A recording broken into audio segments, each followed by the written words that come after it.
বিভিন্ন মহল থেকে রাজনৈতিক বোদ্ধা মহল, রাজনীতির অবজারভার, যারা রাজনীতিকে অতি সূক্ষ্মভাবে দেখেন, তারা অনেকে প্রস্তাব করছেন যে চরমোনাইকে 10টির বেশি আসন দেওয়া ঠিক হবে না। আমার অবজারভেশন ছিল 30 থেকে 35টা। অনেকে বলছেন যে না, 10টার বেশি না। এটা নিয়ে একটু বিশ্লেষণ করব, কারা এই প্রস্তাব দিচ্ছে, কেন দিচ্ছে এবং এটা কতটুকু ভ্যালিড, এবং আপনিও মন্তব্য করবেন, কমেন্ট করবেন যে চরমোনাইকে আসলে কয়টা আসন দেওয়া উচিত, 30 থেকে 35টা না 10টা।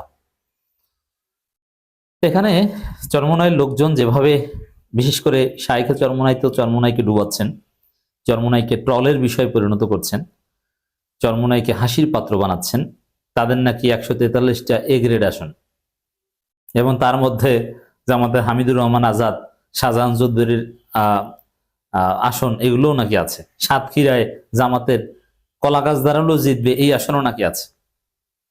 সাতক্ষীরায় যে সাতক্ষীরা 3 সম্ভবত চরমোনাই এ গ্রেড হিসেবে ওইটা দাবি করছে, অথচ সাতক্ষীরার 2বারের নির্বাচনের ইতিহাস, যেখানে জামাত নির্বাচন করেছিল চরমোনাই, সেখানে জামাত বিপুল ভোটে সব দলকে পরাজিত করে জিতেছিল, 91-1।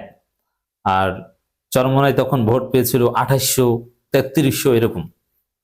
যেখানে লক্ষ লক্ষ ভোট, সেখানে 2800, 3300 ভোট, আর সেটাকে এ গ্রেড বলে দাবি করে।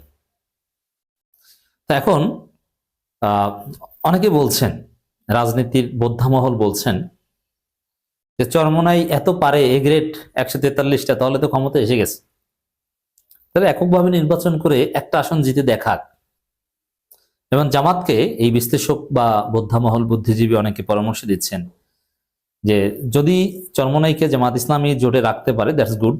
আর সবাইকে যে রাখা যাবে, নট নেসেসারি, এটা বাস্তবতা যে চাইলেও সবাইকে রাখা যাবে না। চরমোনাইকে 10টা আসন দিয়ে রাখা গেলে যাক, আর না গেলে দরকার নেই। তারা এককভাবে নির্বাচন করে একটা জিতে এসে দেখাক, তারপর এককভাবে নির্বাচন করে যদি জিততে পারে তারা সংসদে কন্ট্রিবিউট করুক। এই চ্যালেঞ্জ কি চরমোনাই নিতে পারবে? দেখেন এখানে কারা প্রস্তাব দিচ্ছে কি, আমি সেদিকে আসছি। তার আগে বলি যে এখানে নেগোসিয়েশন পর্যায়ে জামাত যথেষ্ট দুর্বলতা দেখিয়েছে। এটা জামাতের বিরল দৃষ্টান্ত হিসাবে আমি আখ্যায়িত করেছি, তবে আপনি রিয়ালিজমের দৃষ্টিতে বিশ্লেষণ করলে ইটস উইকনেস।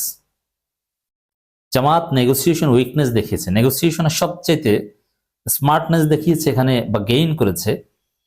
এখানে হওয়া উচিত এ ধরনের সমঝোতা উইন উইন সিচুয়েশন, কিন্তু জামাত রিয়ালিজম থেকে কিছুটা দূরে।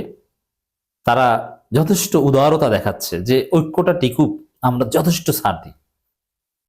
যেমন এনসিপির কথা যদি ধরেন, জামাত বলেছিল যে এনসিপি কে 10টা, এনসিপি বার্গেন করে 30টার মতো নিশ্চিত করেছে। যেহেতু এনসিপি বিপ্লবের নেতৃত্ব দানকারী শক্তি, তাদের একটা আলাদা হিসাব নিকাশ আছে। আর ইউনূস সরকারের কাছে বা বর্তমান বাস্তবতায় বিএনপি জামাতের পরেই এনসিপি মূল্যায়ন পায়। তো সেই জায়গায় দর্শক,